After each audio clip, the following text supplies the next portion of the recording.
Welcome to the Singularity Syndicate podcast, where we bring together leaders, researchers, innovators, and intellectuals to discuss transformative technologies shaping our future. I'm Najah Faisal. I'm joined today by Dr. Duncan Pritchard, a UC Distinguished Professor of Philosophy at the University of California, Irvine. He is also the director of the Anteater Virtues Project, which aims at integrating intellectual virtues into higher education curriculum at UCI. In one of his lecture series at the Center of Knowledge, Technology, and Society, which he also directs, Dr. Pritchard described their effort to broaden the geographical focus of epistemology to various areas of life. One of those areas that I'm so excited to discuss today is the implications of advanced AI systems. Welcome to the program, Dr. Pritchard. Yeah, I'm glad to be here, Najah. Thanks for having me on. Dr. Pritchard, you are an epistemologist, and quite frankly, I didn't know what that word meant. So I asked ChatGPT, my trusted friend, to define epistemology in simple words, and that's what I got. So epistemology, according to ChatGPT, is a branch of philosophy that studies how we know things.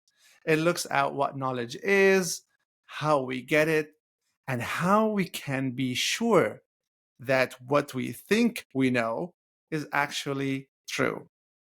So the question is, how would you define it, and how and why did you get into philosophy in general and this branch of philosophy specifically? Yeah, so ChatGPT is good for some things, and this is one thing it's good at, like picking out definitions. That's a pretty good definition. I mean, that's pretty much it. Knowledge, and what I would add to it is there's all lots of things which are associated with knowledge, which epistemologists are interested in.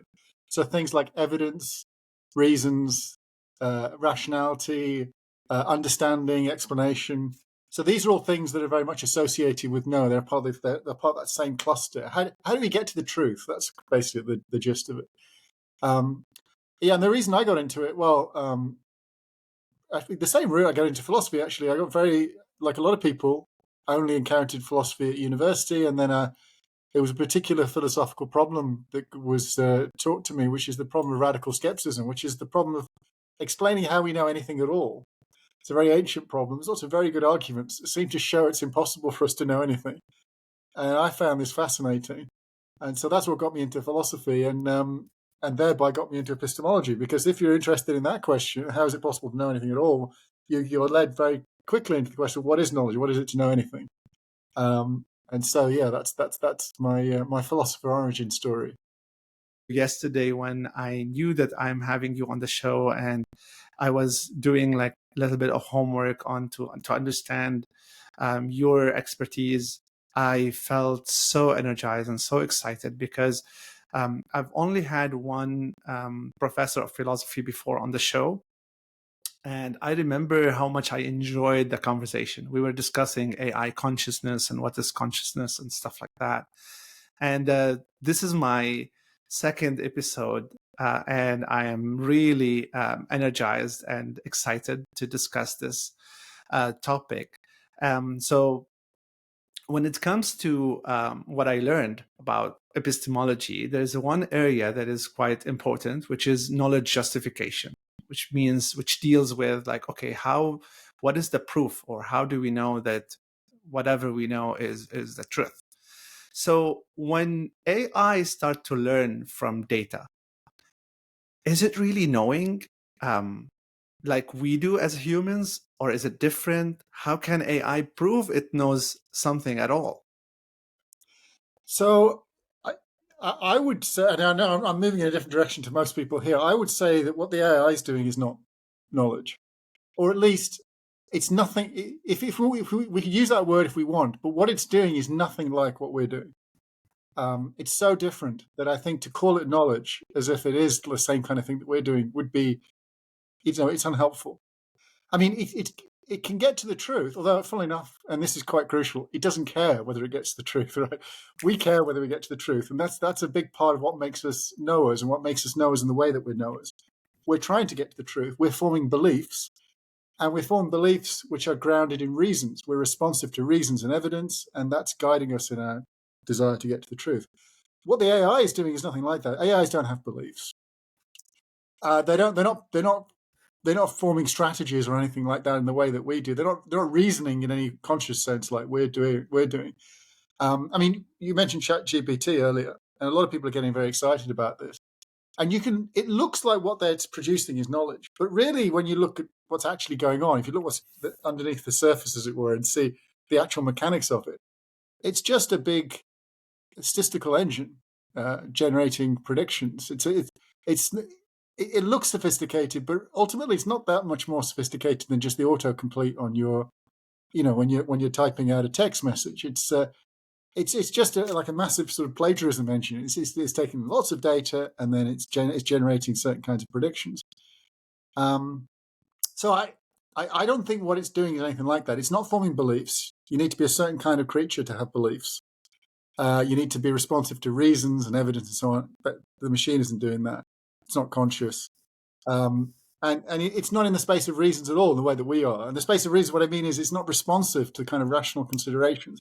It's just simply churning out predictions, just like when it churned out that definition of epistemology. So, like a lot of people are getting very excited about AI at the moment because of the ChatGPT.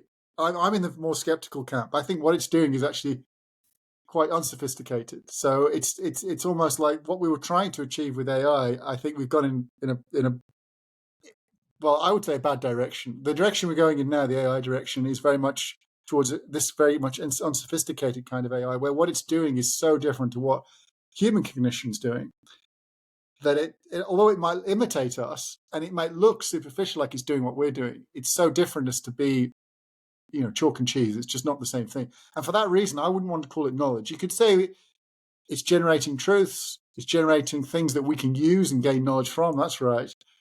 It can be a very useful tool, but it isn't itself a knower, and it doesn't itself generate knowledge. That's what I'd want to say.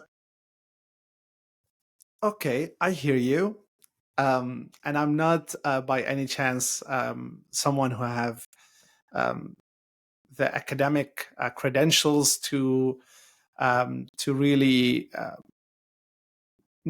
argue this topic with you on that level. However, there's an argument that says that, well, the human brain is just a machine. The human brain is a machine, is a big data processing machine that basically is doing exactly what the AI is doing. It's basically predicting the next word in the next sentence. So, for example, right now you presented this case. You're saying, "Oh, you cannot compare AI to the brain," where this act of saying that has prompted my brain to generate an answer. And putting these words that I'm coming out with is basically another word generation machine that is coming from a biological brain. This, I think, is really interesting. This idea that the human brain is just a machine. I mean, it's true, we do predictions. There's a whole load of stuff on predictive coding, which is very interesting. So a lot of what goes on at the subpersonal level is a kind of what's called a Bayesian machine. It's a way of taking in all this data and then generating predictions in a very elegant way. And that's definitely true. But none of that means that the mind is like a machine. Every epoch has its sort of metaphor for human cognition. If you go back to the early modern period, it was machine in the sense of clockwork, right? They looked at clocks and they thought, human beings like clock. And then now we think it's like a computer because computers are very dominant. So we think, there's like software going on. It's like a machine and the software running on like the hardware sort of thing. But one thing I think we learned in the 20th century, this is the whole Chomsky program, is just quite how incredible what it is that human cognition is doing. And in order to understand this, I think we have to go back to our origin story, the origin story of human cognition. It all happens. This doesn't get taught. I'm surprised it doesn't get taught. It should be taught because people should know this. It's so fascinating. About 50,000 years ago, we can pretty much date it. We achieve what's called behavioral modernity. That is the creatures that have been walking around for 300,000 years, physically the same as us, no physical change, suddenly started behaving like we behave. That is, they started having culture, they started having language, they started doing art, they started having massive use of tools and artifacts, rituals. They started living in larger groups, right? You need language to do that and so on. Their cognition suddenly exploded. We don't really know exactly what, we know something happened, right? We can date it because we can look back at the record, the historical record. We see that something happens. It's not an evolutionary process in a direct sense because it happens in evolutionary terms in the blink of an eye, just over a few thousand years. We go from being these creatures that have been unchanged for like 250,000 years, no real difference. Suddenly we become these very different creatures. And everything else that we've done follows from that. You know, the mass migrations into Europe, the early civilizations along the banks of the Nile, and later the Tigris and Euphrates, and the banks of the Indus, and so on. Civilizations, culture, it comes from that. And it's all tied to language. There's this amazing capacity we have to understand an unlimited number of sentences. And what's crucial about that cognitive capacity is that it's not machine-like.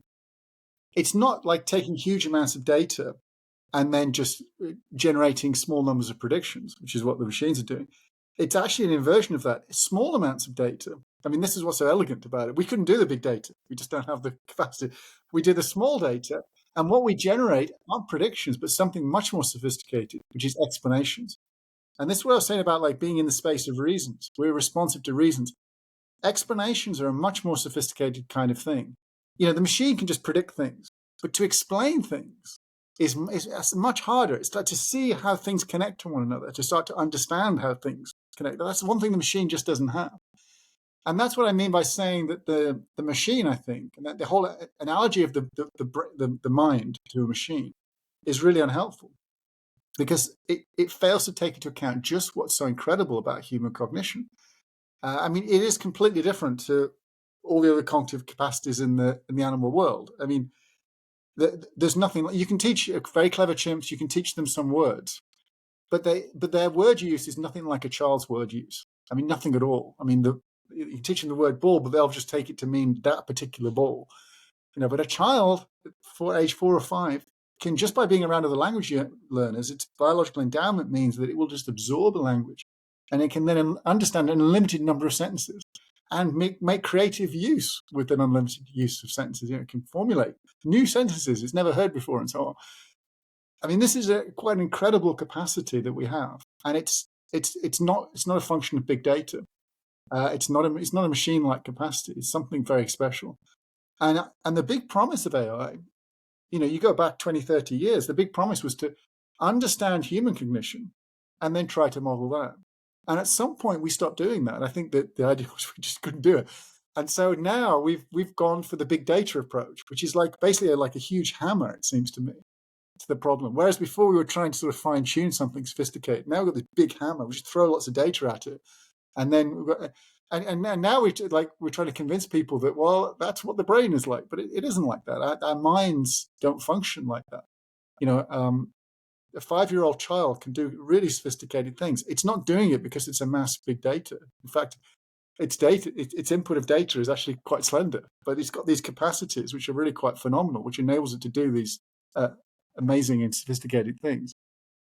This is so fascinating, and it brought me to two ideas here. The first idea that is coming from a Netflix series, when humans were this kind of creatures you were describing, walking around the earth, just like animals with no sense of being, right? And then they are saying that they consumed this mushroom, according to that Netflix series. And this mushroom gave them some sort of sense of being. And this is where consciousness starts. This propels us to learn and to explore and to invent language and to understand that there's a possibility of working together, to have these creative ideas. So first of all, I know this is not scientific by any means, but is this something that might be possible?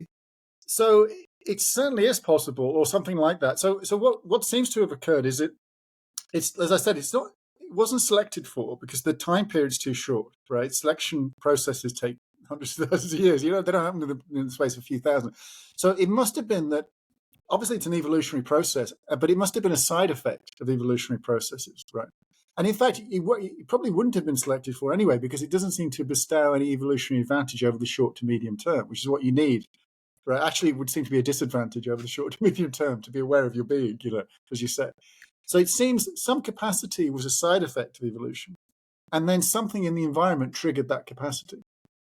And that would explain why it happens, in historical terms very quickly, because there must have been something in that region of Africa where people were living that triggered it. And it could be something environmental.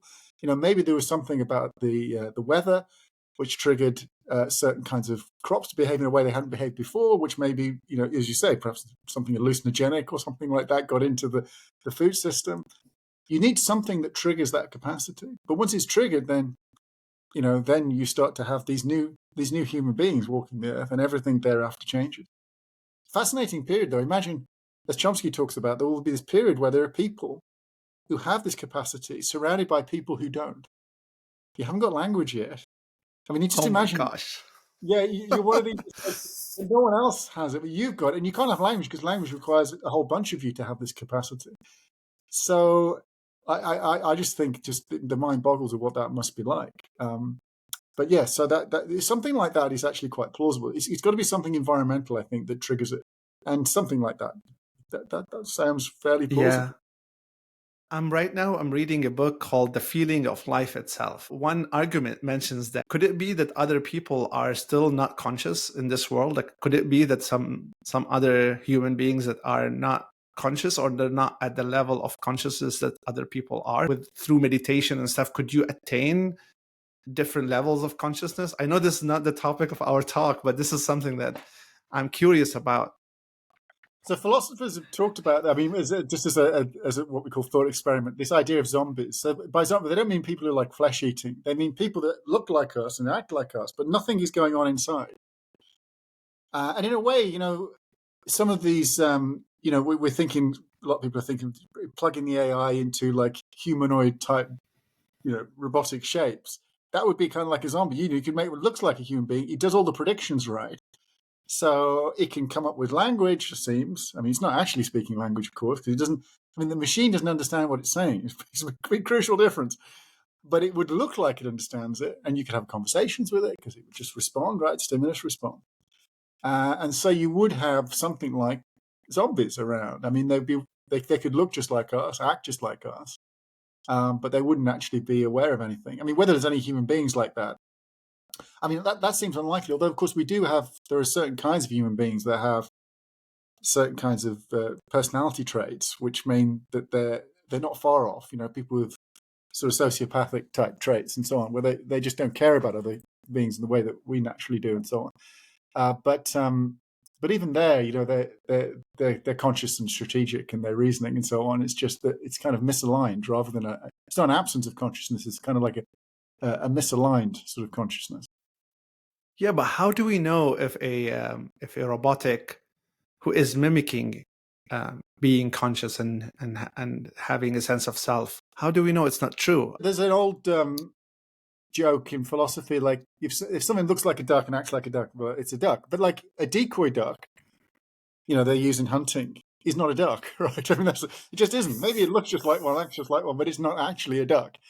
So, that it's very important to keep on to those distinctions.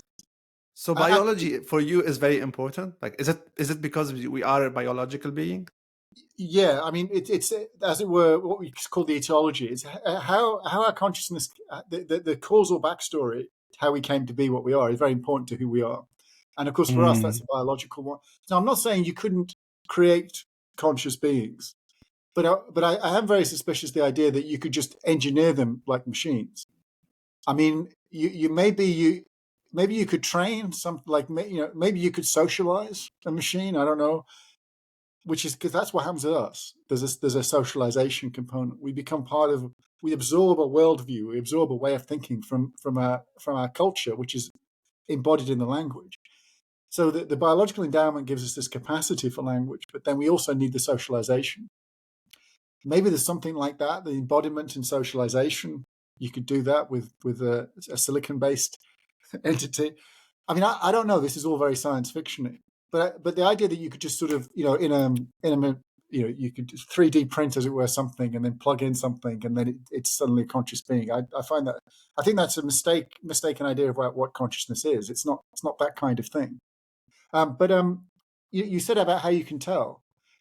Actually, right now you can tell.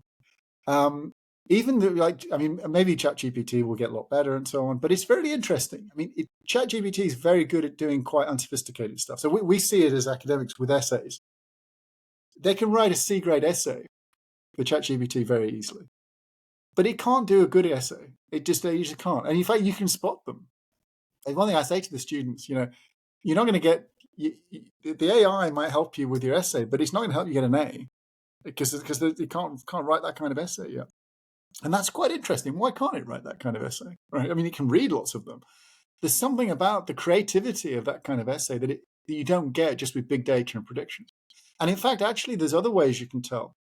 Chomsky talks about this, like the language. Our language use is so specific. The grammatical rules and the way they manifest themselves in language, that predictive engines, which is what the ChatGPT and so on, they're bound to get certain kinds of sentences wrong, because the subtleties will be lost on them. They're not lost on us because, as it were, we're sort of biologically primed to pick up on these subtleties, but the machine doesn't have that.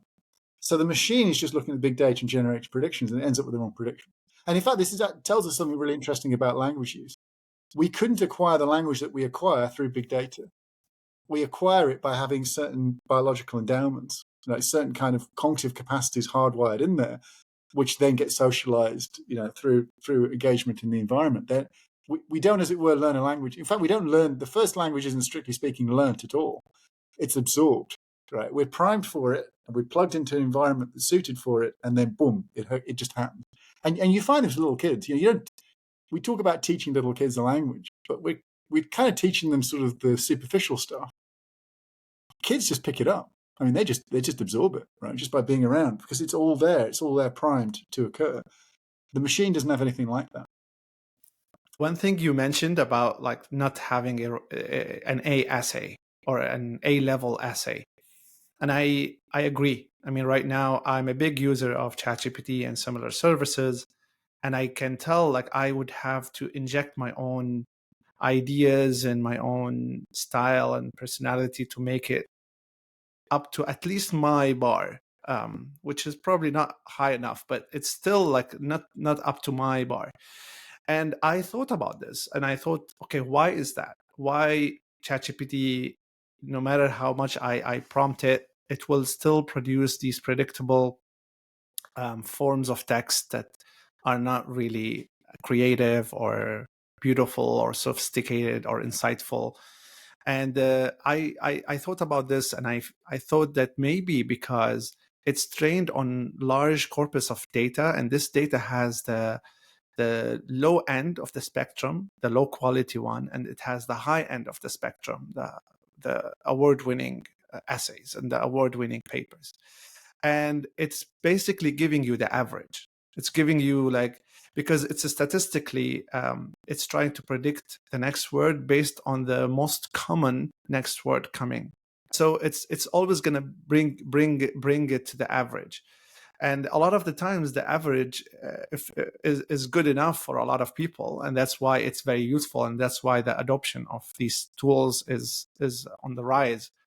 But as you said, it probably won't give you Einstein level anytime soon, unless there's something happen in their capability, which brings me to the next question about AGI, artificial general intelligence. Google and OpenAI, they are setting sight on development of AGI, and these are systems that promise ability to understand, learn, and apply knowledge across a wide variety of domains that exceed human intelligence. Now, from an epistemological standpoint, does this change how we see our own thinking and what makes us special, considering they managed to get it? Because right now, I'm sure that you are skeptical about their ability to be able to achieve artificial general intelligence. But let's say they did, would that change how we see our own thinking and what makes us special as humans? Yeah. So the first off, just to push the skeptical point a bit further, they may create something that can mimic us. So it looks like it's got artificial general intelligence, but the question would be whether it really is. And I think if they go down the big data route, all they're ever going to get is a mimicking type thing. So that will always have its drawbacks. In fact, I don't think they'll even get AGI that way. I think that's a bad route to try and get AGI. But suppose they did get something that mimicked us. It wouldn't be anything. I would say it's nothing like what we're doing. It doesn't, as you say, it doesn't understand anything. The machine looks like it's speaking, but it isn't speaking. It doesn't understand what it's saying. So what you want for AGI is something that actually understands what it's saying. It's got to care about the truth. It's got to care about reasons and so on. That would be something like what we're doing. And I think that the whole promise of AGI was to get something of that form. Could they get it? I don't know. I don't think they're going to get it in the big data route. But let's suppose, like you say, somehow they do that.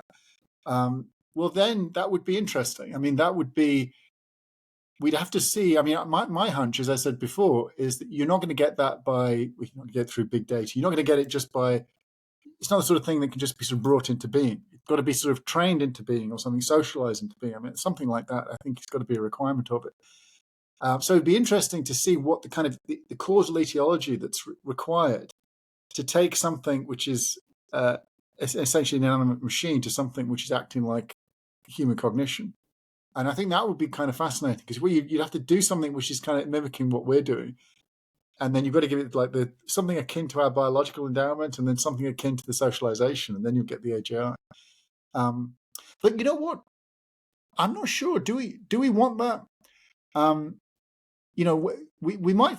I mean, here's a thought you might have, or this is what if I was working in AI, I thought I would be tempted by.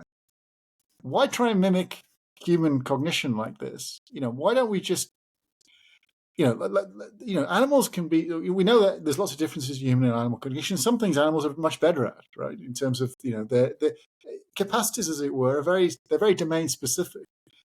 Human cognition is very interesting. It's very broad and generalized, but still it's quite specific. There are certain things. I don't think we think of it as specific, but it is. There's certain things we just can't get our heads around, and that may be a product of our biological endowment. Just as give you an example. This is one of Chomsky's examples I quite like. Rodents are very good at solving mazes. These maze puzzles that experimenters do. You have rodents that are much better at humans at solving it. It's quite sophisticated, like map making, representational abilities, memory, strategic reasoning, and so on, and speed. They're much faster. But the rodent could never solve a prime number maze, right? Because it doesn't have the concept of prime number, and it never will. It's not just you couldn't teach a rodent the concept of prime number. There's something about this range of capacities means that's just outside of its range of capacities. A 5-year-old child can be taught the concept of prime number, though, right? It's within its range. So maybe what we should be thinking of for the machines is rather than trying to mimic humans. I mean, obviously there are practical advantages to having something mimic humans because it's meant to interact with humans. But maybe we should be trying to think, well, what kinds of capacities can we engineer? And then, so maybe just rather than trying to get an AGI machine, why not have like these capacities, these? So each one's engineered, and then you just have something which, like as tool use, moves between them. You wouldn't have any worry then about does it understand and so on. I mean, it's just like it would just be tools, right? Very sophisticated tools, very good at particular things, and that might be one way to go. It's not the promise of AGI. It's more like, but you get something that functionally give us everything we want. But okay, I know I'm getting away from your question. Let's suppose they manage to do it. What does it change? Well, yeah, that would be very interesting. Now we'd have to understand. Yeah, I mean, it would mean then that it's not a peculiar capacity of human beings that they have knowledge and understanding, and that's quite interesting. So if they genuinely do have that capacity, as I say, I'm very skeptical that would occur. Yeah. The machine really understands. The machine is really speaking the language. This machine really cares about the truth and is responsive to reason and so on. So my thought, if it happened, yes, that would change the way we think about things. But I suspect it never will happen, and I also suspect it's not even the best way to approach the kind of technical problems that we're facing. It's interesting to speak to you, and I really love the skepticism, and I love the pushback, and I love that you're challenging the capabilities, because a lot of the bubble that I live in is all for it, and it's gonna take over, and it's happening, and it's not science fiction anymore. And quite frankly, I'm on the other side. I think that yes, it might be a different nature of a different type of intelligence. It might be a different form of intelligence.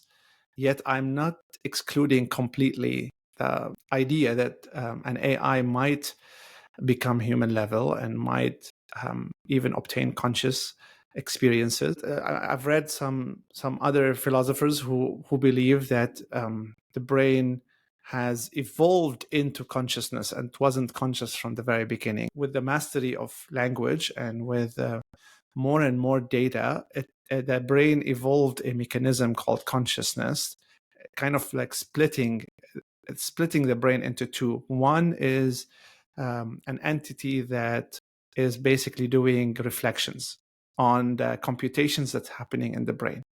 And the other entity is the entity that is doing the computation. And now with AI research that I follow, they are looking at why don't we do that with AI systems. So right now you type something in ChatGPT and in seconds it starts immediately generating. So they're looking into ways, why don't we pause, let it generate and reflect on its generation, and then let it do this cycle for some time. It could be at some point you could have it run hundreds of times to it generates and it reflects on its generation critically, and then it generates again and it reflects. This is the way they teach an AI system how to play Go, the famous game, and the way they beat the world champion is by having an AI system play and with reward and with reward functions, and then keep on playing and evolving until it devises strategies that no human is able to do.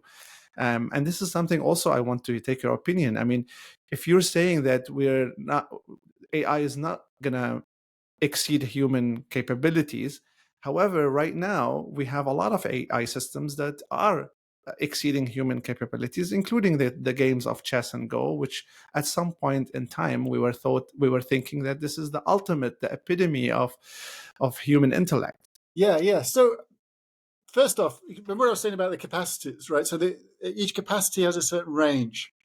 So in one sense, the rodent is better than us in one sense at solving the mazes, but in another sense, it's much worse. And this is what I mean when I say they're not doing what we're doing. It's not that they can't do certain things much better, because of course they can. I mean, computational tasks they do fantastically better than us. And by the way, for that reason, I'm not saying they won't take over. AI will take over. But what we mean by that, I take it, is something like this. There's been lots of tasks that humans do right now, which there really isn't any point humans doing.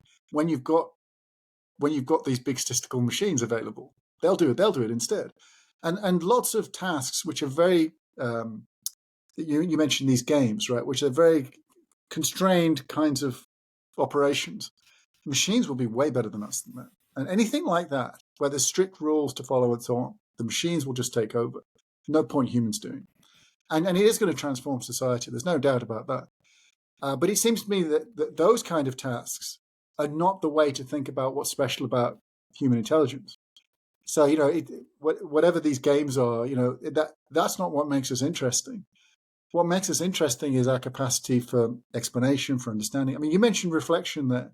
But of course, the machine isn't actually, as what it's doing now, isn't actually reflecting. I mean, what we do when we reflect, we're striving to get to the truth. The machine has no conception of the truth. We're striving to understand, right? We're striving to explain. The machine doesn't explain anything. It's just generated predictions. There's no notion of an explanation.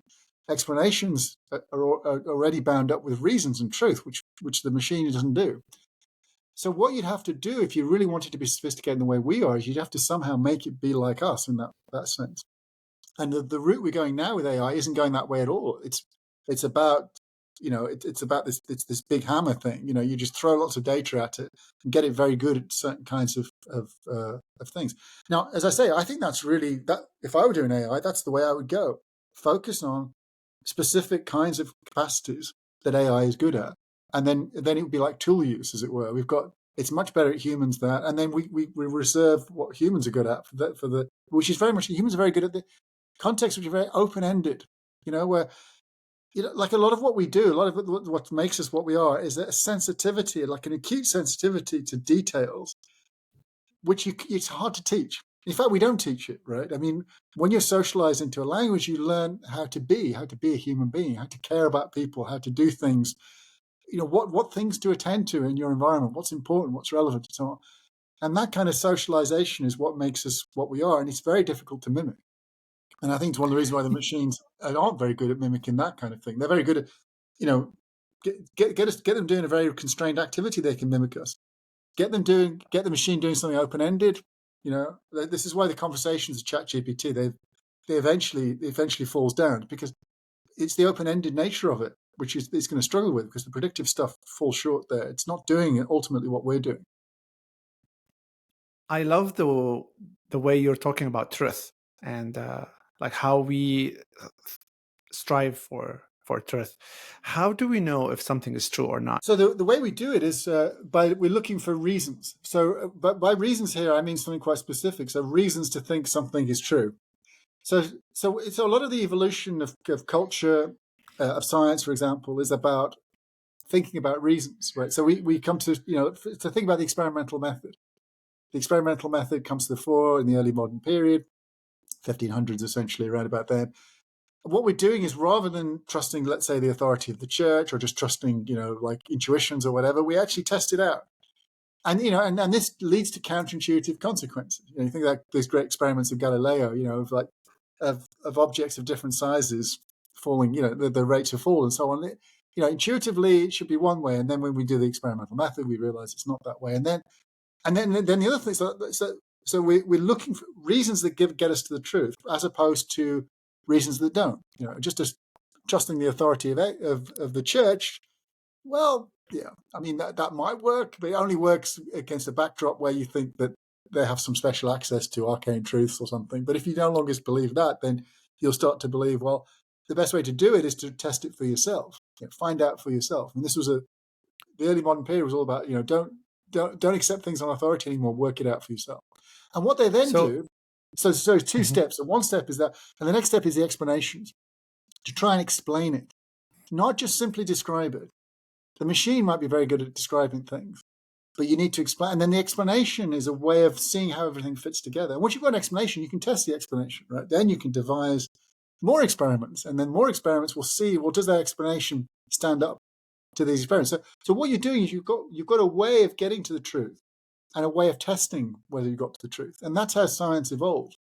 And that's the kind of reasons that I think that we developed. That's how it functions. Sorry. The reason why I'm asking is because if this would be the reward function of an AI system, let's say you tell it like your task or your purpose is to thrive for the truth and keep reflecting on your generation until you find the truth. And then maybe this include looking into research, maybe conducting your own research as a powerful AGI. And this is something what Elon Musk is working on, like his AI company, XAI, is, if you look at the mission statement, they say that explore the true nature of the universe. So he's focused on truth in his AI research. And this brings me to the possibility that this might actually happen. There might be an AI system that is striving for truth and could potentially expand our understanding of the universe and our consciousness as well. Because remember the Hitchhiker's Guide to the Galaxy, where they were like, okay, you have to ask the right questions. I think maybe right now we're not even asking the right questions. So the problem is, though, like, what would it mean to get a machine to strive for the truth? That's a really difficult proposition. Like the machine will understand success and strategies for success, but of course, success here is not, it can come apart from truth, right? I mean, this is one of the, like, once you've got strategic reasoning, which is cut apart, which isn't governed by the truth, then it can generate all kinds of odd sort of effects. I mean, we find this actually in societies where truth starts to drop out of concern. I don't know, there's a great TV series a few years ago called Chernobyl. And really that TV series was about what happens when a society stops caring about the truth anymore. And it's ideology over truth. Because it's like, as it were, things keep working for a while, but eventually the truth will catch up with you. But the point was, you can engineer things and you can get things to, make things work, as it were, without caring for the truth. But at some point, you've got to actually care about the truth. And that comes apart from the engineering side of it. And that's what human beings have. And it's part of what, makes us interested in understanding and explanation and so on. It's not clear how you would do that with a machine. I mean, you could say it, like you can, just like we say, the machine understands things, the machine knows things, or the machine cares about the truth. But what does it actually mean? How would you engineer that into a machine? And I would love to hear an answer to that. My suspicion is it's very difficult. I mean, certainly I don't think big data and predictions is going to do it, right? Statistical engines don't care about the truth. I mean, we know this. These chat GPT things, they churn out truth and falsehood. They don't care because they have their notion of success isn't a truth orientated notion. But how do you make it? How do you make this very abstract idea of truth the success notion? That's really hard to do. We've got this capacity. They don't. How do we get it in there? I definitely struggles with abstract ideas. I know from personal experience. I worked in the creative industry and I trying to come up with headlines, and I tell it, hey, ChatGPT, make it more creative. And it doesn't know what creative is, because creative is very abstract to these machines.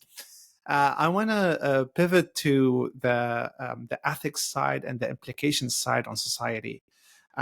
We all are seeing the implications on the education system, students turning out their assignments with ChatGPT and all of that.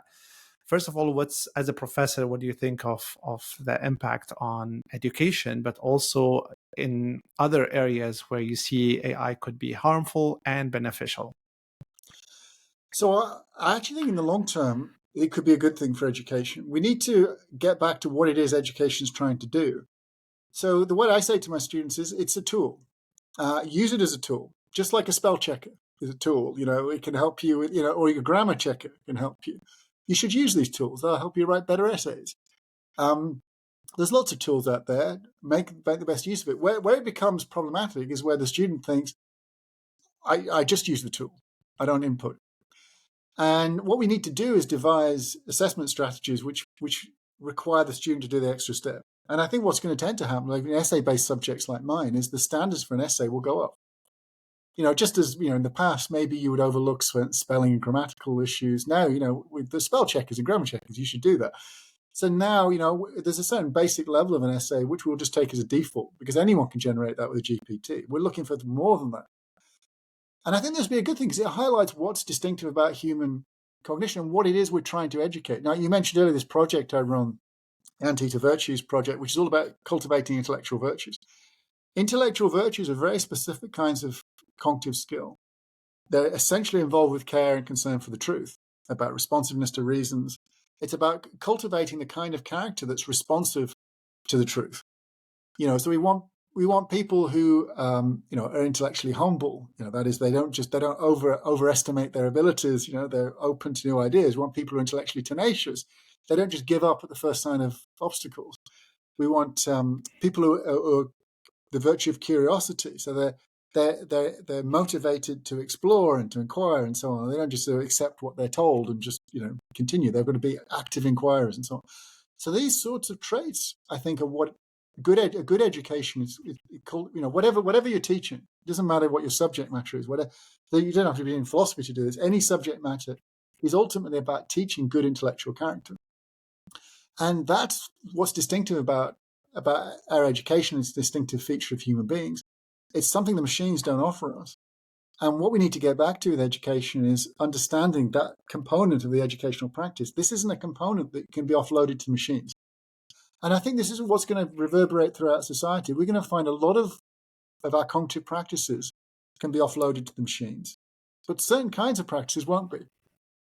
And those will be the really interesting ones. I say to the students, a lot of jobs are going to disappear. A lot of new jobs are going to be created too, right? Because there'll be the jobs focused on these. What this is going to be fascinating for us as a civilization, I think, to discover what the machines can't do and what we can do and what's special about us. And education has to be geared towards helping people to do that. And I think good education that's what it is about, cultivating character. It's a mistake to think that education is about just instilling facts and skills into people. I mean, we do that, but that's kind of the low level. The high level part of education, I mean, you forget, think of all the stuff you learned at school. You've probably forgotten a lot of it. But there were certain kinds of high level traits that were instilled in you, which made you the kind of person that's inquisitive and runs this radio show and asks these kinds of questions. So that's the thing that stays with you. And that's what makes human beings special. That's what education needs to get back to. And that's going to be very important, this future society, when the machines take over a lot of these tasks from us. So are you optimistic or pessimistic? And what would you tell youngsters who are starting out? Like, what degrees should they go to college? Should they obtain any degree? Is it going to be in sciences and humanities? Where are we heading? Because when I was growing up, they was like, study coding because the future is computers, and now ChatGPT can code much better than any professional coder. So where do we go from here? So one thing is really hard to predict. Like some people say, oh, the lawyers will be okay. And now, the lawyers think a lot of what they can do can be done ChatGPT. And, the accountants, they're worried. You pick your industry. I mean, certainly I think the Uber drivers, if I was an Uber driver, I'm very concerned. But so a lot of industries will disappear. It's very hard to predict. What I would say to students is, whatever it is you learn, you have to learn in such a way that you're cultivating intellectual character. Because it really, the low-level learning, the skills, the facts, that's kind of like just a bridge to the next step. But that's not what's going to prepare you for this new world. What's going to prepare you for this new world is to have those intellectual skills, the intellectual virtues, we call them, which enable you to adapt to things, which enable you to think creatively, which enable you to distinguish yourself from the machines. And that's what's going to become very important. And I think, it's funny, there's a lot of focus on STEM subjects at the moment. But a lot of low-level STEM research, I think, probably could be done by the machines. So, there's a lot of disinterest in the arts and humanities, but the arts and humanities actually is what make human beings what they are, what makes us quite incredible. I suspect in the future that kind of education, particularly that kind of education where it's technologically informed, an interdisciplinary education, but which has an arts and humanities component, I think that's going to give you skills that will be very sought after. Am I optimistic or pessimistic? Well, a bit of both. My optimism is that this could work out well. Even if all these professions get offloaded, it could still work out. So in that sense, I'm optimistic. The reason why I'm pessimistic is that having read a lot of Marx when I was younger, he predicted the scenario that he predicted where capitalism breaks down is precisely this scenario. Right? It's not, everyone thinks that it's the scenario he was talking about like the Industrial Revolution, but the Industrial Revolution didn't pan out the way that we thought it would. It didn't pan out that everything got, the machines took over. But that was kind of what he had in mind. It was a society where the machines, we can offload. There's an economic incentive to offload lots of jobs to the technology, and then suddenly you have mass unemployment, and no one's buying the products anymore. And because no one's buying the products, the whole thing breaks down. But as it were, it can't fix itself because the industrialists have to cut costs, right? Otherwise, they get priced out of the market. So they have to keep cutting jobs. But the more they cut jobs, the more they destroy the demand for the very products they're making in the factories. And this was what Marx thought was going to lead to this revolution. And what worries me about this is I think that there is an inherent revolutionary pressure to this. And that would be fine if, like Marx, you think something better is coming along. I don't think something better is coming along. I don't think Western democracy is going to be replaced by, some wonderful new liberatory society. I suspect if anything comes along, it's either chaos or it's some kind of terrible dictatorship. So we need to find ways where this revolutionary pressure comes into society, ways of controlling and managing it, such that we can preserve the democratic values, which I think these are the things which actually, funnily enough, made us develop the way we did, made us prosper in the way that we have, and we lose them at our peril, I think. So that's the sense in which I'm pessimistic. No, I love it. And I think AI is going to present a big test for capitalism. They are already talking about something called universal basic income, where these, AI would really replace a lot of jobs. And then, the companies cultivating this technology would have to give back and, and have people at least live on some government aid. And soon we're looking into more of a socialistic system, which would be interesting to see how it's going to pan out. Dr. Pritchard, thank you so much for this interview. That was great. It was a very interesting conversation. Thank you very much.